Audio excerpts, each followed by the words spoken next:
Ada tips dari Syekh Ibnu Athaillah As-Sakandari, karena tadi ada hubungannya dengan riya. Syekh Ibnu Athaillah menyarankan strategi uzlah, namanya khumul.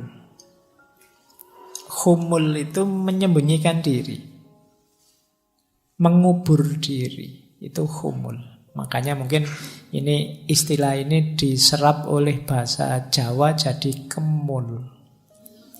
Kemul itu selimut. Kalau kita pakai selimut kan tidak kelihatan.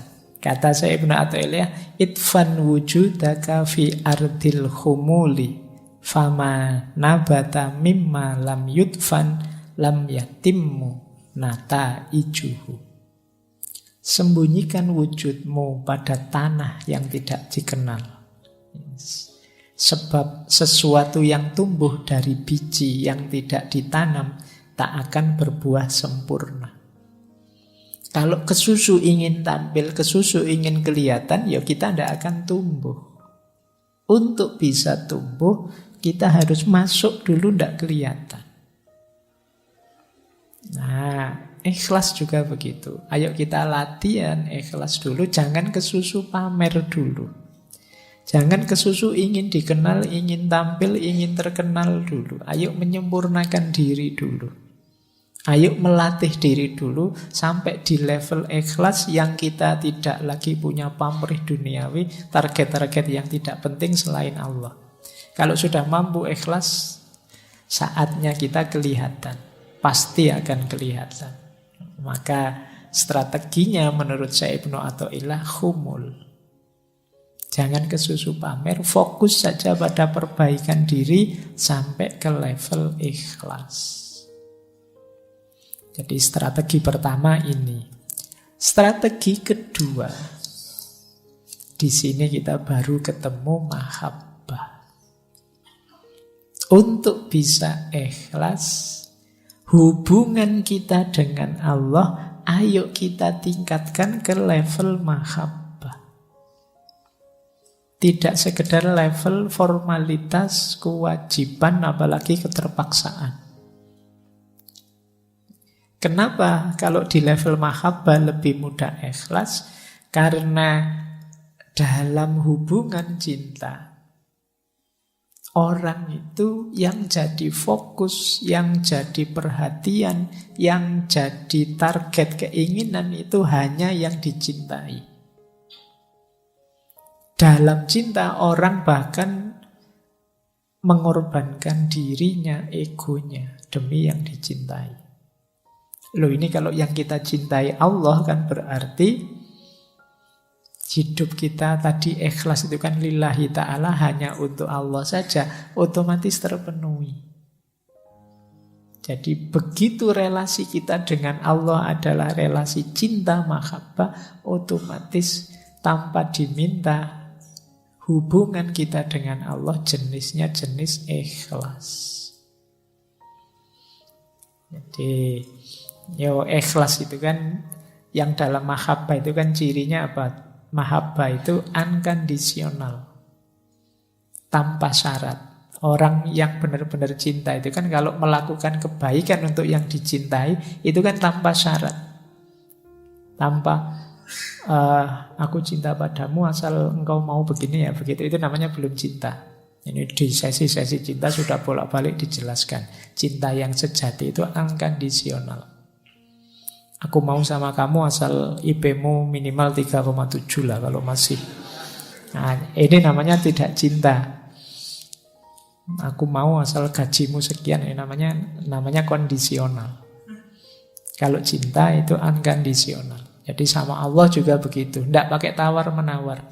Kenapa kok kamu serius sekali ibadah? Biar Allah itu memberi anugerah, saya bisa kaya raya, saya punya banyak karomah, bisa jalan di atas air, atau saya punya apa. Tidak itu. Tujuanku Allah saja. Jadi fokusnya hanya Allah saja, orientasinya hanya ridhonya Allah saja. Kayak kalian yang sedang jatuh cinta, itu kan ketika membahagiakan yang kamu cintai, itu kan senangnya luar biasa. Ya tidak harus pacarmu, orang tuamu pun yang sangat kamu cintai, kalau kamu bisa membahagiakan mereka, itu kan senangnya luar biasa. Maka cintailah Allah. Otomatis hubunganmu dengan Allah berubah jadi hubungan ikhlas tadi. Hubungan yang bersih, jernih. Tidak ada yang lain selain Allah saja. Nah, ini strategi kedua. Yang pertama tadi humul, yang kedua mahabbah.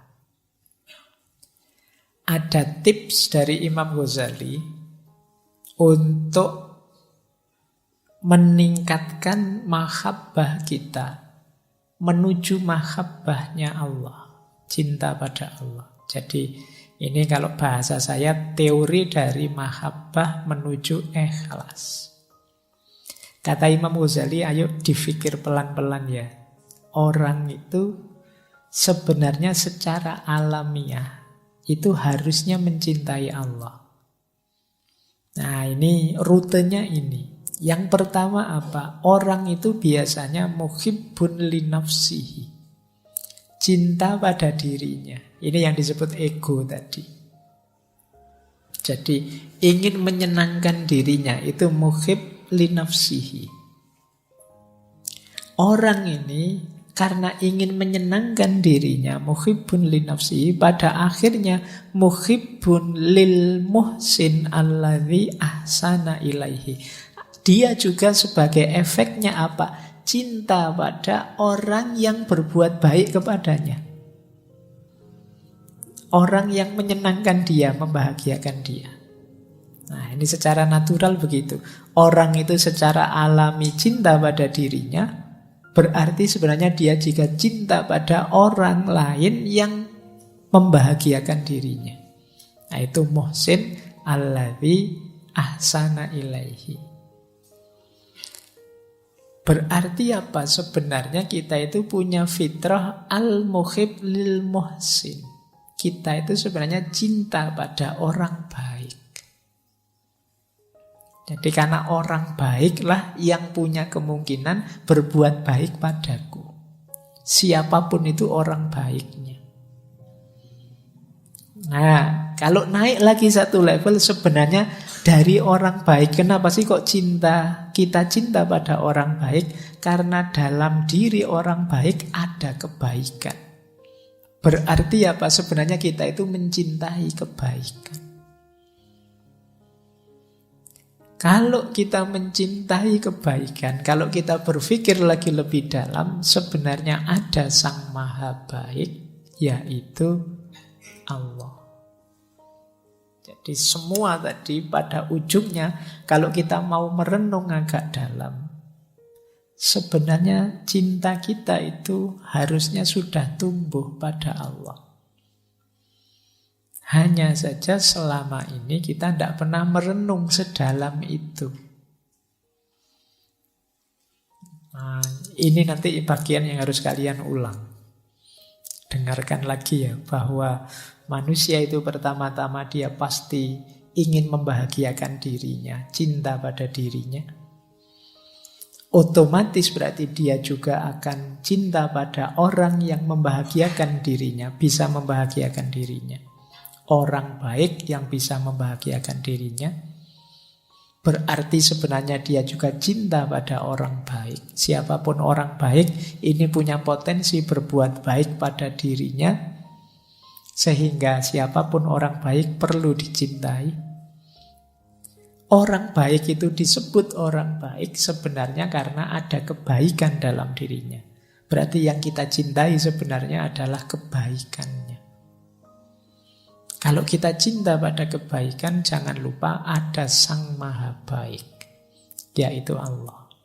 Jadi puncaknya cinta itu harusnya Allah. Kita mencintai apapun dengan alasan apapun itu kalau ditarik ujungnya pasti Allah. Anda, Bapak, saya tidak cinta kebaikan, yang saya cintai kecantikan, keindahan. Loh, emangnya yang maha cantik, maha indah siapa? Kalau bukan Allah. Tidak kok Pak, saya cinta kegagahan. Kalau cuma indah, cantik, saya tidak terlalu tertarik. Saya suka yang maco-maco, yang tidak terlalu. Iya, yang maha gagah siapa lagi kalau bukan Allah. Jadi cintamu pada apapun, kalau kamu renungi sampai puncak, tetap ujungnya ya ketemu Allah. Jadi sebenarnya tidak ada alasan kalian tidak mencintai Allah. Berarti tidak ada alasan kalian itu melakukan apapun tidak secara ikhlas. Oke, saya lanjutkan. Nah, ini ada pendukung dan penghalang. Saya agak cepat ya waktunya. Ini real time sekarang, kalau direkamannya mungkin belum nyampe 1,5 jam karena kita mulainya agak telat. Nah, pendukungnya ikhlas itu tentu saja ilmu, ini pasti.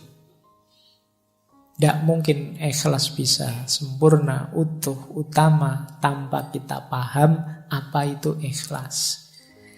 Malam ini sedikit-sedikit kita belajar tentang ikhlas, itu paling tidak kan kita sekarang tahu bagaimana cara kita ikhlas. Maka ilmu jadi kunci. Yang kedua sahabat. Ya tentu saja orang-orang sekitar kita mendukung. Kalau sekelilingmu orang-orang toksik semua,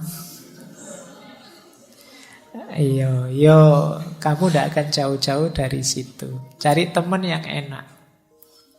Jadi yang mendukung pertumbuhan jiwamu menuju keikhlasan. Yang ketiga, mujahadatun nafas, kemampuan memerangi diri, kemampuan mengendalikan diri. Semakin orang canggih mengendalikan dirinya, menguasai dirinya, semakin mudah nanti mengarahkan pada ideal-ideal hidup, termasuk keikhlasan. Yang keempat, jangan lupa isti'anatullah. Isti'anatullah itu kesadaran untuk minta pertolongan pada Allah. Jangan merasa sudah hebat, sudah bisa, karena Allah lah yang membolak-balik hati kita. Yang kelima, sadar bahwa kita ini fana, dunia ini fana. Maka eman-eman pamrih amal baik kok hanya duniawi. Eman-eman pamrih amal baik kok hanya sukses sekarang. Hidup hari ini itu tidak segalanya. Jadi yang lebih hakiki besok, setelah hidup hari ini. Nah, kesadaran ini akan memudahkan kita untuk ikhlas. Penghalangnya ikhlas tentu saja ada riya. Tadi dijelaskan ujub, merasa sombong, merasa besar, takabur, sombong, hasud. Selama masih ada kedengkian pada siapapun, sulit kalian ikhlas. Karena orang hasud itu targetnya bukan Allah, tapi hancurnya orang yang dia benci. Jadi ini hati-hati, karena hasud itu kalian ingin orang yang kalian benci hancur, kalian tidak sadar sebenarnya engkau sendirilah yang hancur. Karena kedengkianmu. Kedengkian itu merusak dirimu. Makanya di surat Al-Falaq itu secara khusus kita diminta berdoa, berlindung dari orang-orang yang hasud. Wa min syarri hasidin idza hasad. Karena orang hasud itu bisa melakukan apapun yang merusak, bahkan merusak dirinya sendiri tidak masalah, asal orang yang dia hasuti juga rusak. Nah, ini merusak keikhlasan. Peradaban hari ini kan antara lain diwarnai follower dan hater. Nah, boleh kamu tidak suka, boleh kamu tidak cocok, tidak setuju dengan sesuatu, tapi semoga tidak nyampe pada level hasud ini. Kebencianmu membuat cita-cita hidupmu hanya kehancuran yang kamu benci. Dan yang terakhir, munafik. Munafik ini orang yang antara ideal dan realitasnya tidak nyambung. Tentu saja tidak mungkin bisa ikhlas orang yang munafik. Jadi ini pendukung dan penghalang.